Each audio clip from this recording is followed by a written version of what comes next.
Anyway, as you can tell, we're in the middle of nowhere right now.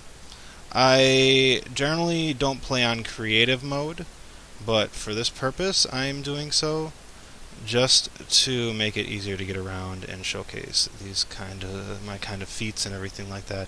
On top of that, for some of the projects which require creative mode, like I was trying to make like a bottomless pit, and you can't really make a bottomless pit if you can't get rid of adamantium or whatever the hell that stuff's called, adminium, yeah, for admin, I guess.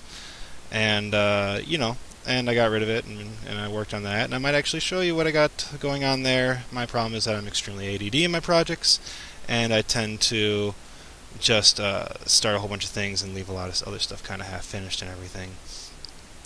Anyway, this may not seem impressive, but if you look at all those snow blocks, yeah, I put all that there to kind of give myself... Well, basically what happened is I had this server, right, when I first made it a long time ago. It updated like... This is old. It probably updated like 3 times.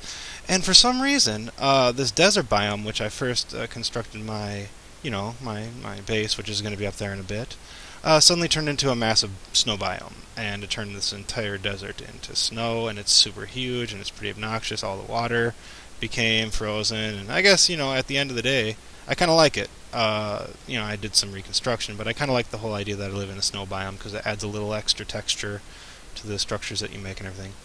Anyway, this is my, the beginnings of my castle, as you can see, coming into fruition, and, Jesus, it really, like, my big thing that I like to do is I like to use the natural landscape as basically the premise for my architecture. I really enjoy doing that. I don't know why. Other people, like my friend Tim, likes to completely tear down a mountain and rebuild it from, make these hallways and these buildings that could easily accommodate giants. Anyway, I tend to be a really kind of like microcosm player, in the sense that not microcosm player, like architect, in the sense that I make everything extremely detailed and pretty compact and kind of small, and when you end up putting yourself in like the whole like actual third-person view, it looks kind of redonkulous. Anyway, that was something I cheated to make, was the beacon, just so I can get some diamond and crap like that, because it was just a massive amount to get what I wanted. Because I kind of wanted to make like this fungeon dungeon kind of thing, which I'll show you later, which I was talking about the bottomless pit and everything like that. And that was just kind of my experiment to see if I can do that kind of stuff, and it takes a hell of a long time, and it kind of sucks, and blah blah blah. But that's just the way it goes. Anyways, we're going up just a random tower just because I want to show you for some reason. This needs to be worked upon. This stuff's kind of old. It's going to be really interesting, because you're going to look at my base, and when I first get in there, and it's going to be old, you get to see how it kind of evolved throughout. Like, blocks that didn't normally exist suddenly exist. Now, like, the ability to place steps sideways and everything like that. And whatever, and this was basically from the beginning when I first learned the game. Oh, check this out. I like that one. Woohoo. Yeah, anyway. Actually, I looked up a tutorial to do that, obviously. Anyway, so we're walking through the dungeon. It's, a lot of people say my stuff's really kind of confusing. I tend to have... generally speaking, like, if you want to get up, just find stairs that go up, you know what I mean? But people say they get lost in my stuff a lot, just because... But, I think that's part of the intrigue, right? You know what I mean? You get to see how things work. Actually, you know what mode I like to play on? Moody. That's the one. I think it kind of like, people... Everything's more of a discovery that way, instead of just having everything like really laid out for you and easy to articulate and understand and get around. Tim tends to be like that, which is fine. I mean, his stuff is pretty beautiful, but he tends to work in very limited resources. I am really obsessed with different textures and just kind of adding a lot of personality to the place. Anyway, I'm going to bring you to my church that I got over here. One thing that I'm really focused upon is that everything needs to look aesthetically, I don't want to say beautiful, but pleasing to some extent from just about every angle. Outside and in, all that kind of stuff. and that's a really big deal to me. Um, Anyway, I'm probably gonna run out of things to talk about Minecraft-wise. Who knows? Minecraft-wise, who knows? But I might just start actually telling a story about how I kind of came to the fandom, my experiences with MLP and everything like that.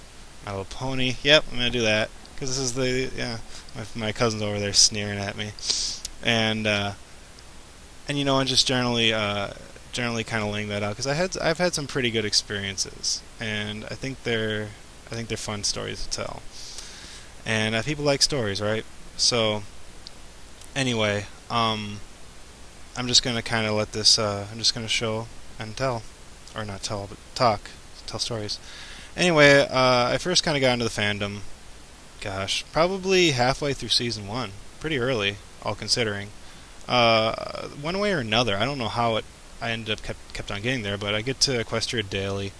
Those in the know that's like a pony blog.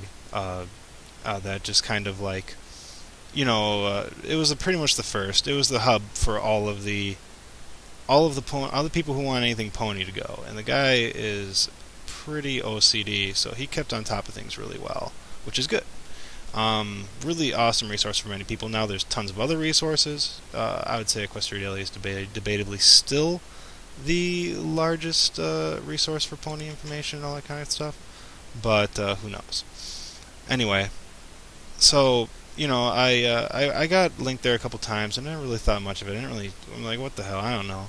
And then more and more on DA and FA for Affinity, I would see I'd see like these pony drawings popping up, and that was really I was like, what the heck is this? Okay, ponies, I get that, but like the style is really unique, and it's not the style I'm used to seeing from these artists that I watch. But hey, that's cool, whatever, And then eventually, you know what? I don't like you. Oh, you suck. Oh no, fuck. Okay, well, there you go, that just happened. I'll fix that later. Anyway, so that happened, and where was I? So basically, my friend was getting into the fandom too, and she's the kind of person that likes to have things playing like YouTube and all that kind of stuff going on in the background while she works on art. She's a wonderful artist. Absolutely love her art. Big fan since forever, and so she has this stuff going on. And she says, "Well, dude, what this show, man? You have no idea. Like, it's a lot of effort. It seems like the people who make it actually really care. I mean, and it's ponies of all things." And you're like, okay, well, that's kind of weird, but kind of cool. I mean, I don't know if that's enough to get me into it. And she says, yeah, it's just really good and everything like that. And then I'm like, okay, you know what? I've been seeing this stuff pop up a lot, and it's and if she says it's really good, I mean, me and her tend to have like a Vulcan mind meld when it comes to a lot of things, and I tend to agree with just about most of the decisions she comes upon, and we're just really agreeable people. Anyway, so she she shows me where I can. It's all on YouTube. She tells me on YouTube. I go there, and I check it out.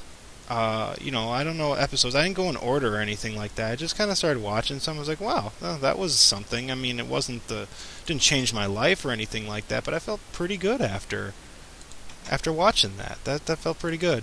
It's a good feeling. And so then I went ahead and I looked up more episodes and everything. I started marathoning the things really just randomly. I mean, I had time to do it because I was in school, not nearly as busy as I am normally these days.